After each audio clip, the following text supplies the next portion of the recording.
Well, you know what? This one today is marking kind of a special journal entry for me because it's not going to really have so much to do with spiritual stuff as it does for physical stuff. Although I have had on my mind. See, this is my notebook. Eh.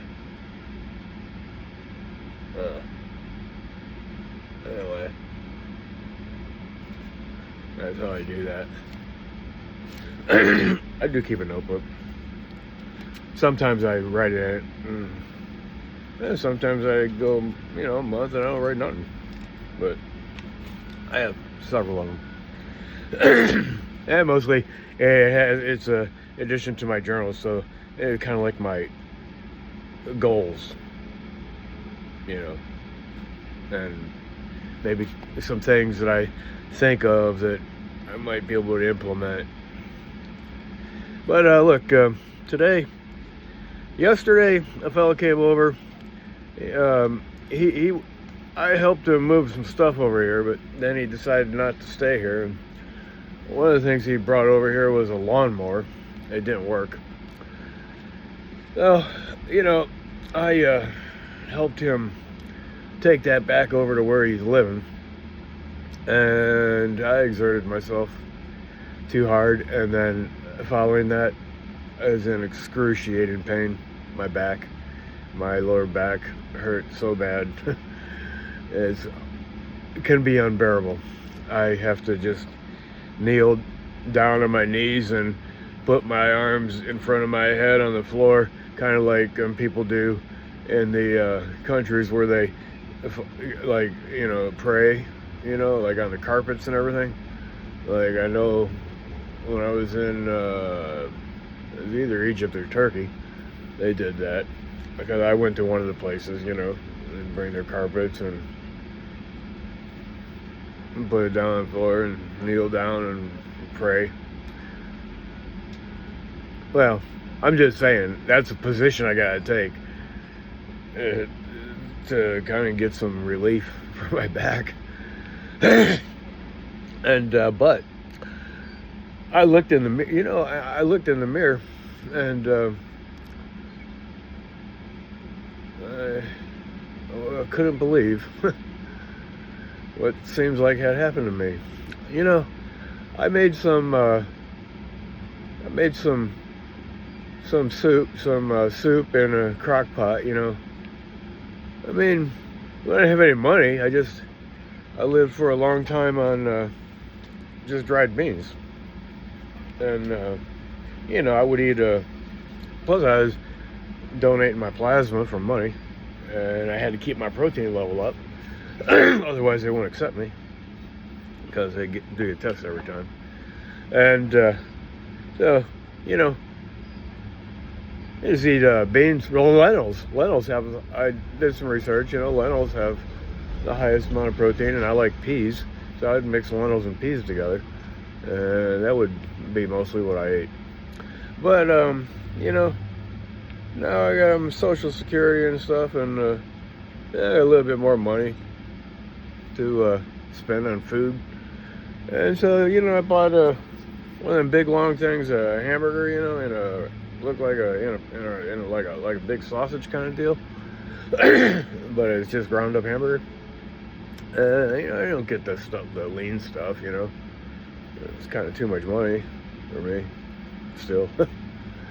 I just get the stuff that they got in there, $15 or something like that for, I don't know, a big roll. I put the whole thing in my crock pot, along with some beans and I cook it, like that. Well, there's a lot of grease in there, and I tell you the truth, I think eating all that grease made me fat. It made me put on some fat in my stomach. So I was looking at myself today, and I realized, plus my pants are too tight now, and I don't know. Yeah, I know it comes on slowly, but I don't like what I see. Yeah. That's why I ain't got a shirt on right now. Because I'm going to show you my stomach. Because I'm going to go on a fast. I haven't fasted for a long time. You know. I mean, when I was younger, I fasted. I know I can do it. Because I already did it before. It takes a little bit of willpower. You know. Especially when you start getting hungry and you want to eat. But, you know, I'm going to fast from everything. Like, I'm thinking even beer. Because one time when I moved from Virginia, where even though I was in pretty good shape there, but then came to Florida. I can't remember. I quit drinking. I just quit drinking beer so much, you know. And when I quit drinking beer, you know, so much, I dropped like 15 pounds, like quick. I couldn't believe it. I lost a lot of muscle though too, because I mean I wasn't kayaking like I used to go kayaking.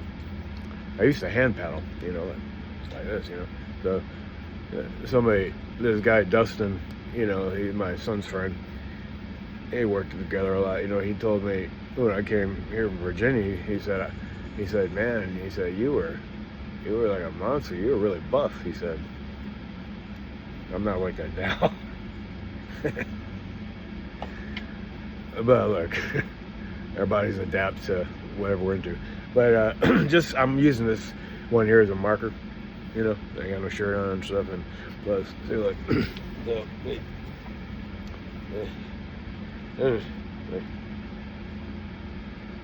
all right, right here, right. I'm gonna lose all that. Okay? I'm gonna lose that. I don't like it. I wasn't like that when I was younger. When I was younger, I mean, I wore like 28-32, 28 waist, 32 length. And I was 5'9".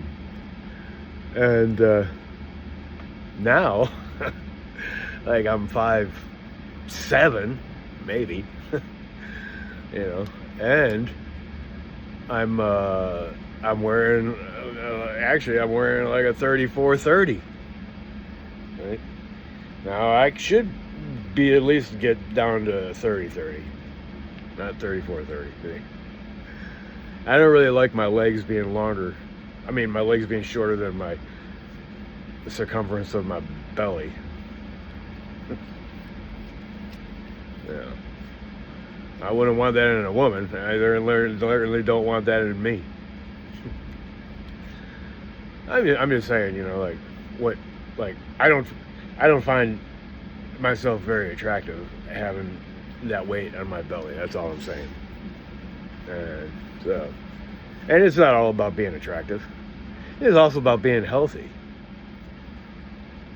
But look, healthy is attractive. Anyway, I got my own expectations for myself. The verse in the Proverbs says, if you're a glutton, put the knife. I think it says put the knife to your belly or something like that, or to your throat. I was gonna say throat, but I already really did that in a real way. Yeah, it wasn't about eating. At that time, I wasn't a little bit overweight. Now I'm a little bit overweight. And I shrunk. I shrunk in my height, probably from the surgeries on my neck and back. You know, because I replaced some of them discs in there, fused them together and everything. And today's a marker for me. Okay, because I don't even think I'm going to drink Gatorade because I'm not really working that hard.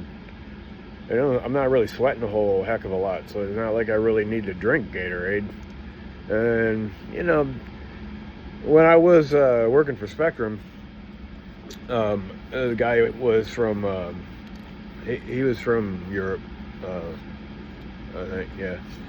And he told me that Gatorade is banned in Europe. It's not allowed. I don't know why. It might be. I never really analyze it, you know, because the doctor told me one time when I thought I was having a stroke. I was up on a telephone pole doing my work and started getting dizzy. I grabbed onto my ladder. You know, it was hanging onto the wire, you know. I mean, I was up like to the top of the telephone pole, but we have hooks on our ladders and hook the wire, you know, with the ladder.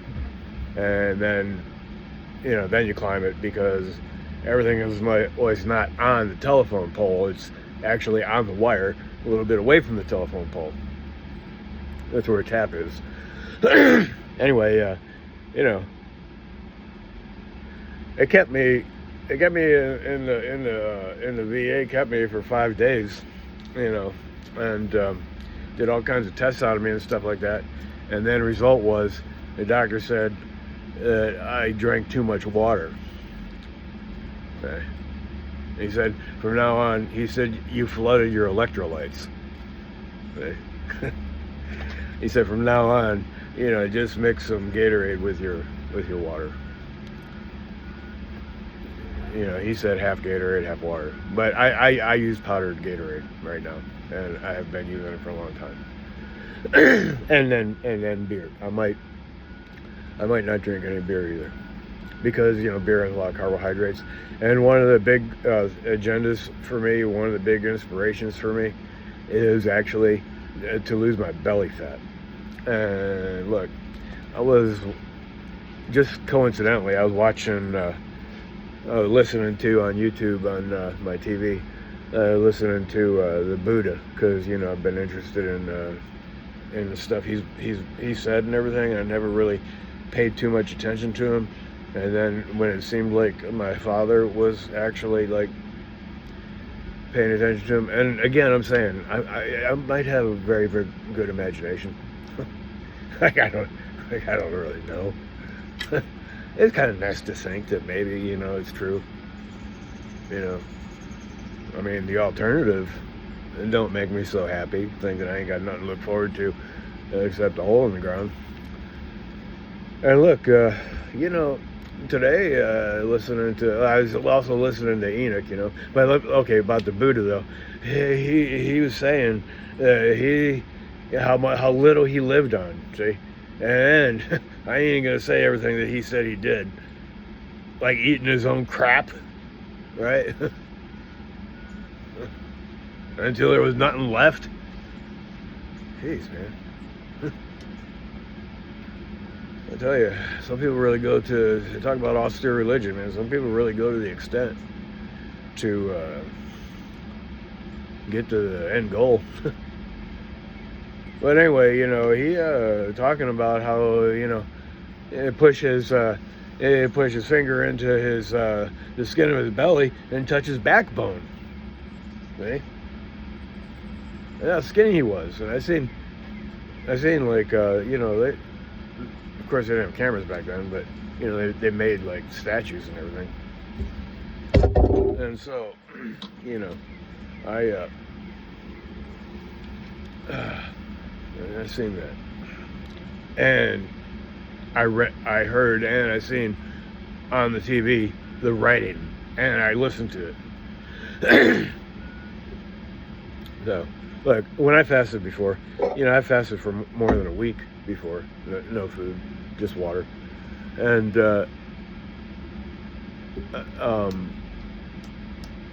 you know, I remember, I mean, you know, my stomach shrunk in, all right, I had no food in my stomach for many days, you know, so, look, okay, as I was listening to stuff, you know, why did characters in the Bible live for so many years? And I kind of had forgotten about all the stuff that was in the Bible, because I kind of just dismissed it for a certain section in my life. And I don't know, filed it under the category in the cabinet called irrelevant, you know, like I said once before, you know. But you know, it says in there we're given three score years, and our lifespan, like 3 score years and 7, or something like that. So it's like almost like 70 years old. You know, a score is 20 years, or if by reason of strength, 4 score years. You know, it's like most people have. It says that after Moses. You know, and look, I'm 63. Like if I think to myself, man, I only got 7 more years to live till I'm 70. Like if I live to 70, or if I live to 80, I got 17. See? Really ain't that much time. You know. Well, I was saying, like, I don't feel like I'm gonna kick the bucket right now, but based on my experience from the time I was, like, say 50 to the time right now, I've changed a lot. Changed a lot from the time I was 30 to the time I was 50, and that's like 20 years. That's a big change in between that time frame, you know.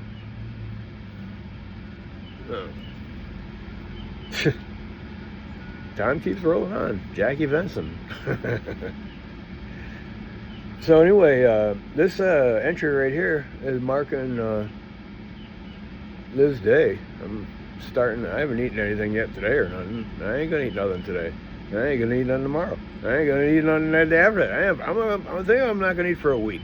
I'm just gonna see if I lose my belly. I ain't eating nothing, man. I'm cutting the crap right off my belly because I ain't having it. See? All right, so that's my physical kind of adventure, not adventure and venture. It's a venture. I know I can do it. You know, sometimes when you launch things like this, you know, your willpower can wane. Like you say, oh well, I can just eat, like, let's modify my agenda. Maybe I'll just eat a banana a day, or maybe I'll just eat, like, if you really want to kill your appetite. Like I know this, you know, from not having money to eat. Like, so for example, like if you take a hunk of cheese or something, you know, or peanut butter, that can kill your appetite, you know. And it gives you a little bit in your stomach. If you're, one time when I was fasting, I made the mistake of, like, actually, like, after I didn't eat for a week, and the church had a what do they call it, potluck, and they had a bunch of food, you know, meat included, and man, I decided to eat that day, you know, and I hadn't eaten for like about a week. Man, talk about some pain in my stomach, man. I thought I actually, like, really did some damage. My stomach could not handle that food. It was like swords in like knives in my stomach. So, and then I read, you know, that you have to, like, eat soft food. Like, if you're going to fast, you know, you gotta eat soft food when you come off of it. Or maybe juice or something to get some enzymes and everything. I don't know.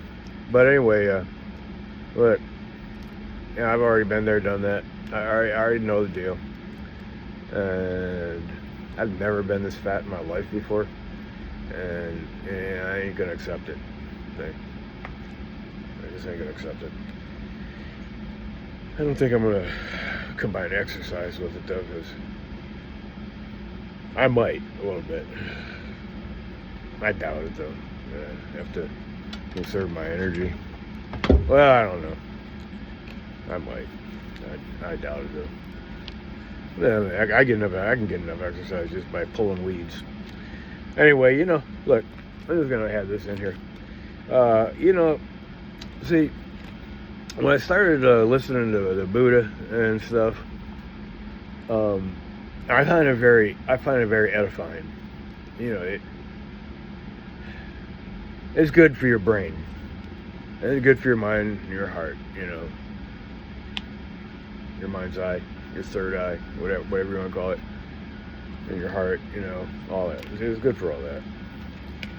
And but I was thinking about my dad and my mom are kind of like Amber and Ash, them two grizzly bears, and kind of like, you know, Jesus and Mary, Anyway, and they kind of all have the same kind of feel, for me.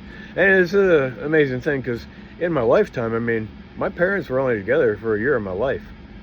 And, they didn't really necessarily, it's not like they talked on the phone or anything, And, I just kind of amazed that I did get another.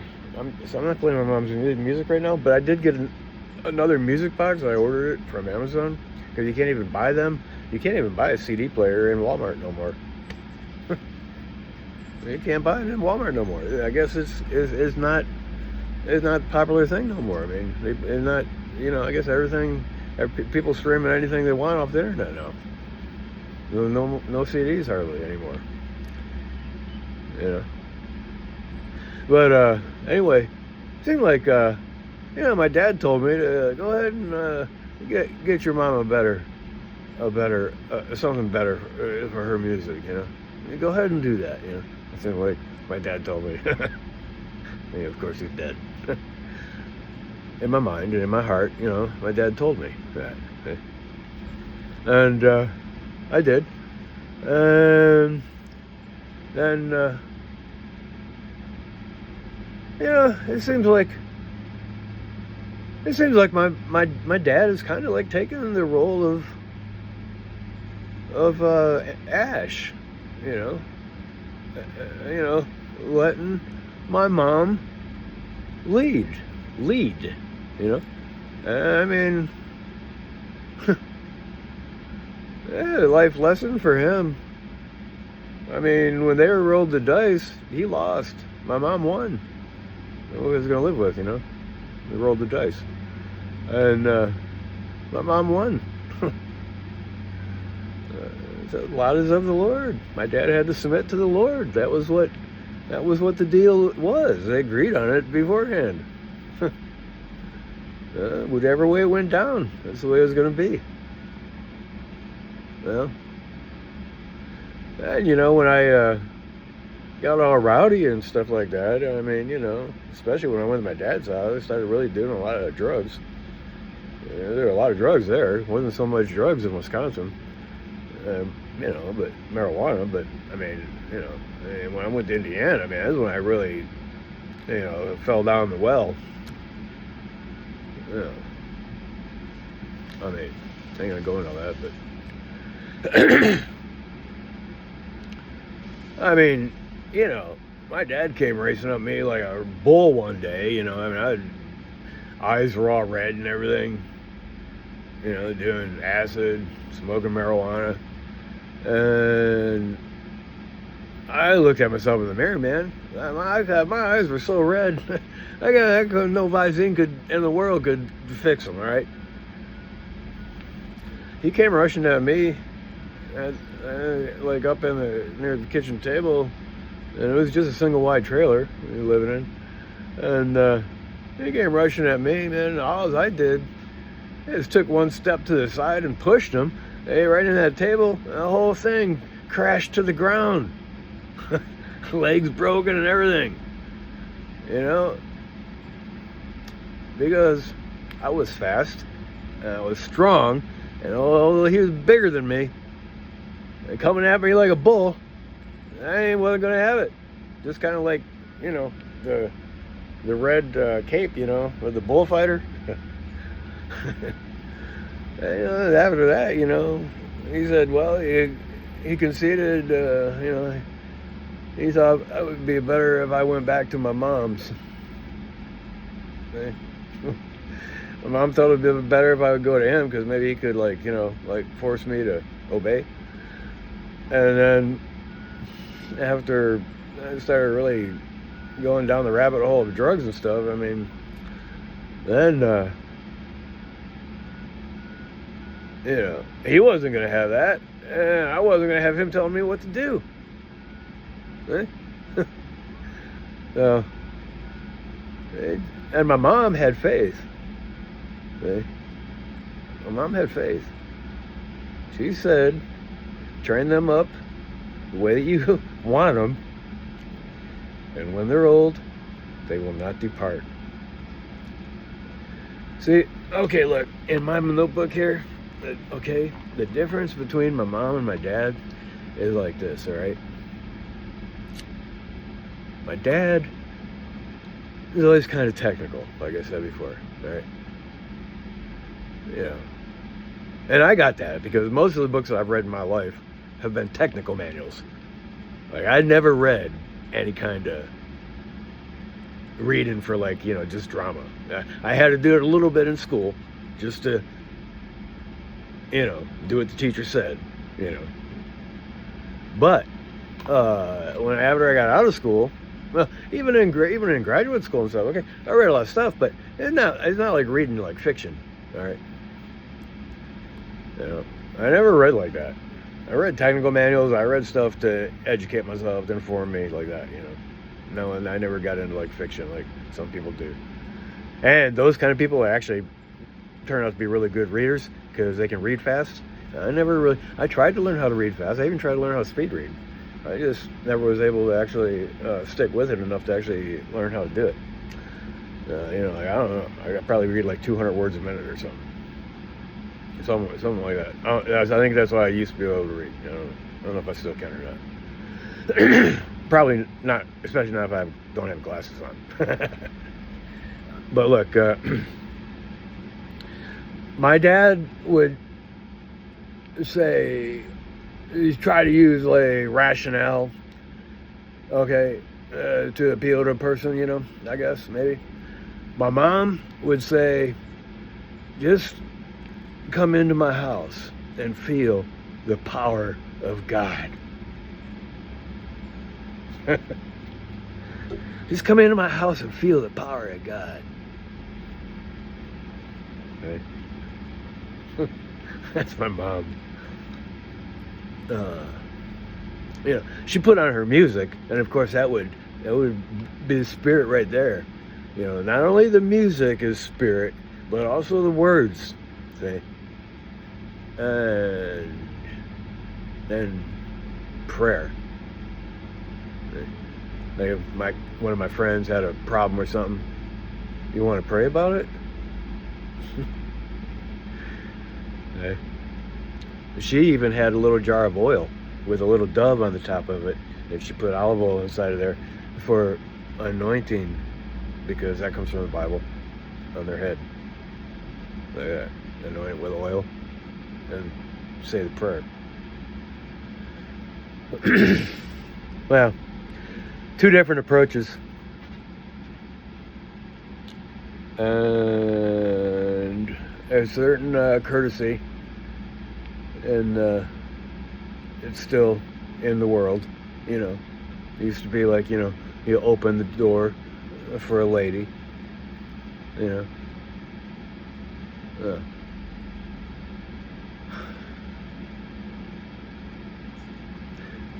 I just think my mom and my dad had come together for me. See?